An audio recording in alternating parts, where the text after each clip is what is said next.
నమస్కారం. గత కొన్ని రోజులుగా తెలుగువారి అందరికీ కూడా గర్వకారణం.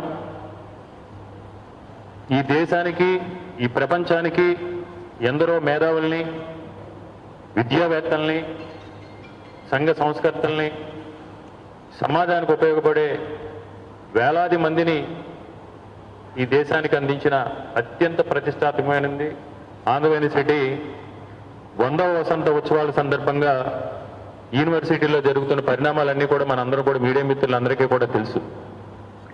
అడుగు అడుగునా కూడా రాజకీయ కోణం.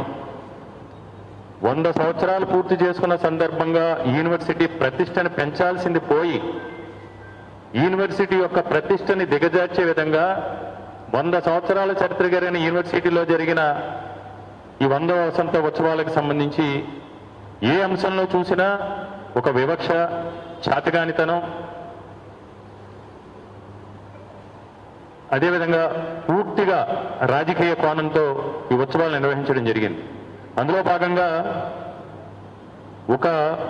ఒక విద్యావేత్త, విద్యావంతుడు, ఉన్నతమైన ప్రభుత్వ సర్వీసుల్లో పనిచేసి 3 సార్లు ఎమ్మెల్యేగా, ఒక రాజ్యసభ సభ్యుడిగా ఈరోజు ఆంధ్రప్రదేశ్కి సంబంధించిన సమస్యలు కానీ, ప్రజల వాణిని కానీ నిజాయితీగా, నిష్పక్షపాతంగా ఈరోజు రాజ్యసభలో గొంతెత్తి చాడుతున్న గౌరవనీయ రాజ్యసభ సభ్యులు శ్రీ గొల్ల బాబురావు గారిని నిన్న ఈ 100వ ఉత్సవానికి వాళ్ళు ఆహ్వానించి ఆయన వేదిక మీద పిలవకుండా యూనివర్సిటీ వారు వ్యవహరించిన తీరుని తీవ్రంగా ఖండిస్తున్నాం. ఎందుకంటే 100% ఇది క్షమించరాని నేరం. ఎందుకంటే ఇందాక బాబురావు గారు చెప్పినట్టు ఈరోజు ఈ 6 జిల్లాల నుంచి కూడా ఉన్న ఏకైక రాజ్యసభ సభ్యులు బాబురావు గారు. అంతేకాకుండా చట్టసభల్లో అపారమైన అనుభవం ఉంది.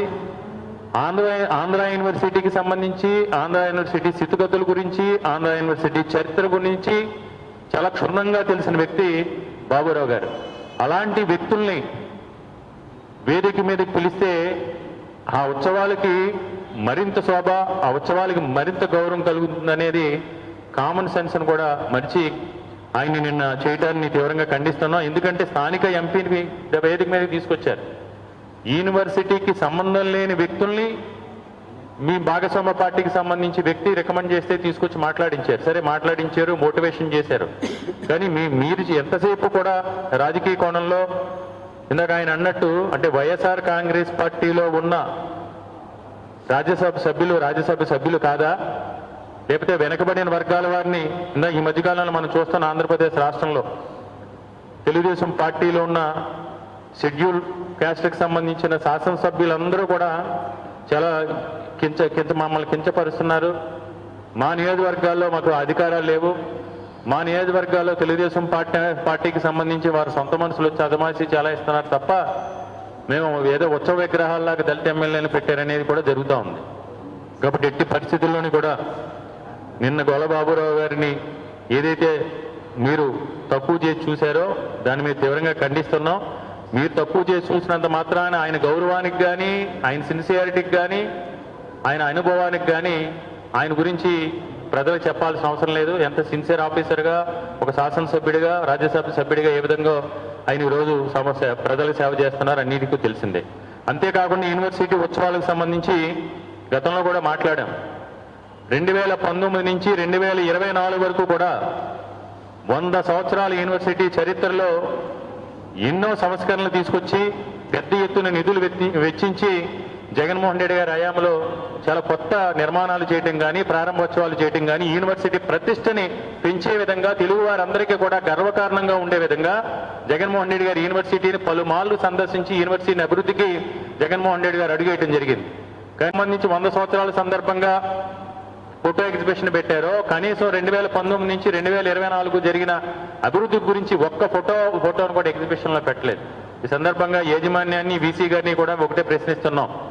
మీరు యూనివర్సిటీకి వీసీగా వ్యవహరిస్తున్నారా, లేకపోతే విశాఖపట్నం ఎంపీకి సంబంధించిన యూనివర్సిటీకి సీఈఓగా వ్యవహరిస్తున్నారని ఈ యూనివర్సిటీ వీసీ గారిని మేము ప్రశ్నిస్తున్నాం. ఏది ఏమైనా యూనివర్సిటీలో జరిగింది ఈరోజు ఒక అవమానకరమైన పరిస్థితుల్లో ఈరోజు అక్కడ 100వ వసంత ఉత్సవాలు జరగడం జరిగింది. దాన్ని మీరు సరి చేసుకోవాలని డిమాండ్ చేస్తూ ఎట్టి పరిస్థితుల్లోని వీసీ గారు నిన్న బాబురావు గారి పట్ల వ్యవహరించిన తీరుకి దానికి తక్షణం సమాధానం చెప్పాలని డిమాండ్ చేస్తాం.